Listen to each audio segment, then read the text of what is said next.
God's Word Express. Bonjour et bienvenue. Alors aujourd'hui, on va se pencher sur une source assez particulière. On va explorer un sermon du pasteur docteur Com Aek Kawinahatiti de l'église New Wine International. Oui, un sermon qui traite des rôles et des responsabilités dans le couple. Mais attention, c'est une perspective vraiment très structurée, basée sur des enseignements bibliques spécifiques. Tout à fait. Et ce qui est intéressant, c'est la façon dont il introduit son sujet. Il ne commence pas avec de la grande théologie, mais avec une petite anecdote du quotidien. C'est ça, il raconte une histoire toute simple. Un soir, sa femme n'arrive pas à ouvrir un bocal de pâte de piment. La scène classique. Exactement. Elle lui passe le bocal et lui, hop, il l'ouvre sans aucun effort. Un petit moment de rien du tout, quoi. Mais ce moment, qui semble anodin, c'est en fait la clé de tout son sermon. Ben oui, c'est son point de départ pour son argument principal. L'idée que les hommes et les femmes ont été créés avec des forces et donc des rôles différents. Et que les problèmes de famille, ils commenceraient quand ces rôles sont inversés ou, disons, mal compris. C'est une vision du monde qui est incroyablement détaillée. Alors, ce qu'on vous propose, c'est de décomposer ça ensemble, de comprendre la logique interne de ce sermon, pièce par pièce. On va commencer par le fondement de tout.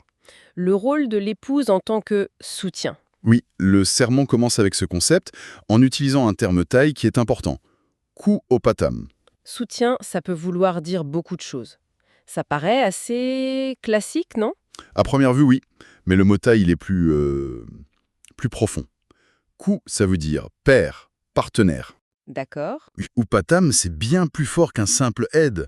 Ça évoque presque le mécénat, le patronage, le fait de prendre soin de quelqu'un de manière fondamentale. Ah oui, c'est pas juste donner un coup de main. Pas du tout. C'est moins un partenariat où on se partage les tâches à 50-50 qu'une relation de soutien essentiel. Ça donne tout de suite une couleur très particulière à sa vision du couple. Et comment est-ce que le sermon justifie ça bibliquement parlant ? Alors, il ancre ça immédiatement dans la Genèse, avec un verset très précis. « Il n'est pas bon que l'homme soit seul, je lui ferai une aide semblable à lui. » Et l'interprétation qui en est faite est cruciale. C'est-à-dire ? Le rôle premier de l'homme, c'est de gouverner, de diriger. Mais, et c'est le point central du sermon, il ne peut pas accomplir cette mission sans le soutien actif de sa femme. Sans elle, il est en quelque sorte incomplet. Et pour que tout le monde comprenne bien, il utilise une analogie, celle de la cuisine. Oui, et c'est très habile. Le mari, c'est le chef cuisinier. Et la femme, c'est l'aide cuisinier. Le chef conçoit le plat, il dirige. L'aide, elle, prépare les ingrédients. Elle coupe les carottes, l'ail. Elle met tout en place pour que le chef puisse exécuter sa vision. Exactement. L'image est très parlante. Elle rend une structure théologique complexe tout de suite très accessible. On comprend l'idée d'une équipe, même si elle est très hiérarchisée. Voilà. Et c'est là que le sermon bascule. Il affirme que cette structure, ce n'est pas une suggestion, c'est une ordonnance divine. Du coup, dans cette logique, la remettre en question, ce n'est pas s'opposer à une tradition, c'est s'opposer au plan de Dieu. Ce qui rend la chose non négociable, en fait. D'accord. Donc, ce soutien est la base. Mais le serment va plus loin et emploie un mot beaucoup plus chargé, le mot soumission. Oui. Le mot Thaï, c'est yomfeng, qui veut dire littéralement « accepter d'écouter ». Mais dans le contexte, le sens est bien plus fort. La référence biblique est directe. « Épouse, soumettez-vous à vos maris comme au Seigneur ». Comme au Seigneur. La barre est très haute là. C'est le moins qu'on puisse dire. Et ça implique quoi concrètement? Il ne s'agit pas juste d'écouter son avis. Le sermon insiste sur une obéissance active. Une obéissance qui serait un miroir de la relation du croyant à Dieu. Précisément. Le pasteur donne un exemple très frappant. Si Dieu vous demandait d'aller lui chercher un verre d'eau, vous le feriez. Sans hésiter, immédiatement. Eh bien, il dit que c'est cette même attitude qui est attendue de l'épouse envers son mari. Et pour que ce soit bien clair, il donne aussi des contre-exemples, des choses à ne pas faire. Oui, des petites scènes du quotidien, la femme qui répond à son mari « va le chercher toi-même ». Ou celle qui dit qu'elle ne peut pas se lever parce qu'elle a un masque de beauté sur le visage. Voilà. Ces petits exemples sont utilisés pour illustrer ce qui est perçu comme une forme de rébellion contre cet ordre divin. On peut se dire que ça ouvre la porte à des abus, une sorte de tyrannie. Est-ce qu'il aborde ce risque ? Il l'aborde, oui. Il précise que le mari ne doit pas abuser de sa position. Il ne doit pas se prendre pour un petit dieu, donner des ordres déraisonnables ou humiliants. D'accord, il y a une nuance. Oui, une nuance importante. La soumission s'inscrit dans un cadre où le mari, lui, est censé agir avec amour et responsabilité. Et sur le plan psychologique, le sermon insiste sur le fait que cette soumission, c'est un acte de volonté, pas un sentiment. C'est un point clé. L'argument, c'est que notre nature humaine, elle a tendance à se rebeller. On n'a pas toujours envie d'obéir. Donc c'est une discipline. C'est présenté comme une discipline, oui, un devoir à accomplir, qu'on en ait envie ou non. Un peu comme un enfant qui doit faire ses devoirs. C'est une action, pas une émotion. D'accord. Alors, après ce cadre général, le sermon décrit l'épouse idéale en s'appuyant sur un texte biblique, le chapitre 31 des Proverbes. Deux qualités ressortent, la fiabilité et la bienveillance. Commençons par la fiabilité. Le mot thaï, c'est wang chai. Et ça va bien au-delà de l'honnêteté. C'est l'idée que le mari peut avoir une confiance absolue en sa femme. Sur tous les plans. Sur tous les plans. D'abord financier, gérer l'argent du foyer. Ensuite, la fidélité conjugale, bien sûr, mais ça va jusqu'à une exigence de transparence totale. Et là, le pasteur utilise sa propre vie pour illustrer ça. Ah oui, il raconte que sa femme connaît le mot de passe de son téléphone, ses codes de transfert bancaire. Tout.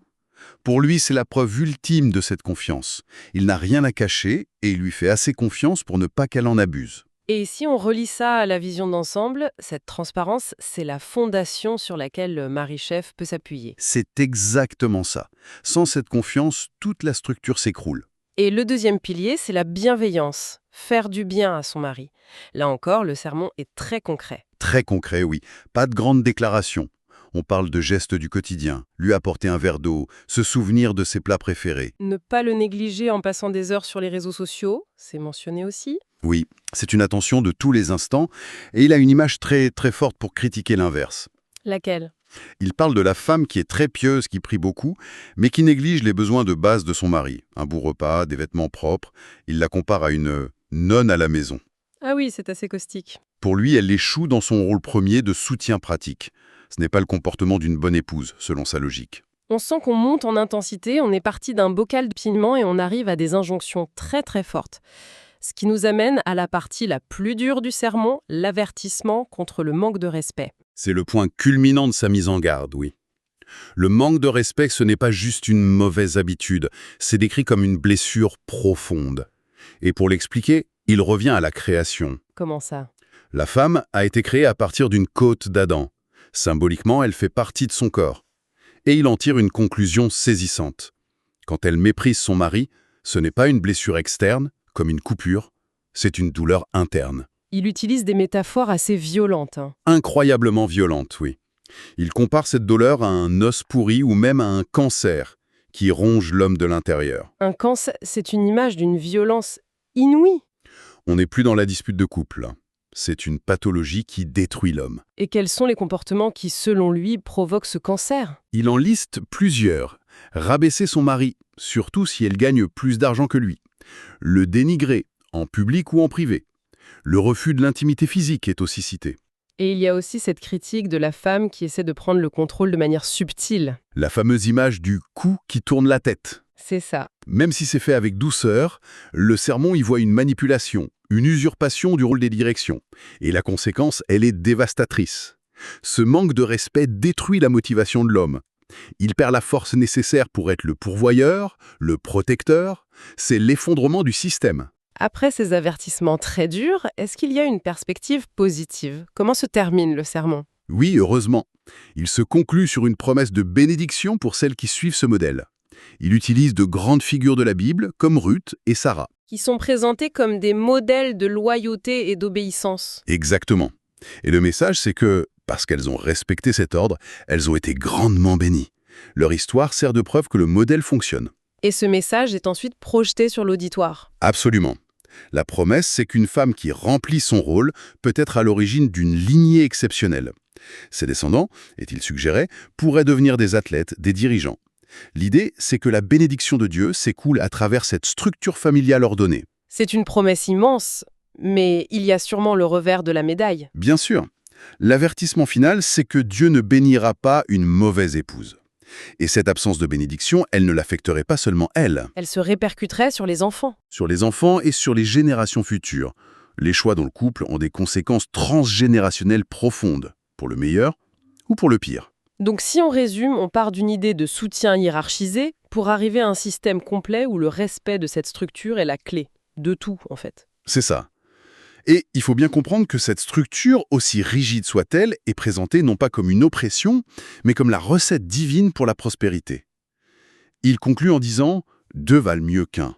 Sauf que, dans sa logique, l'efficacité de ces « deux » dépend du fait que chacun reste bien à la place qui lui a été désignée. Cette exploration nous laisse avec une pensée pour la suite. Ce serment offre un modèle extrêmement détaillé, une vraie carte routière, basée sur une interprétation très spécifique des textes. Hmm. Du coup, ça nous amène à nous demander comment d'autres lectures de ces mêmes versets peuvent aboutir à des modèles de couple radicalement différents, peut-être plus égalitaires.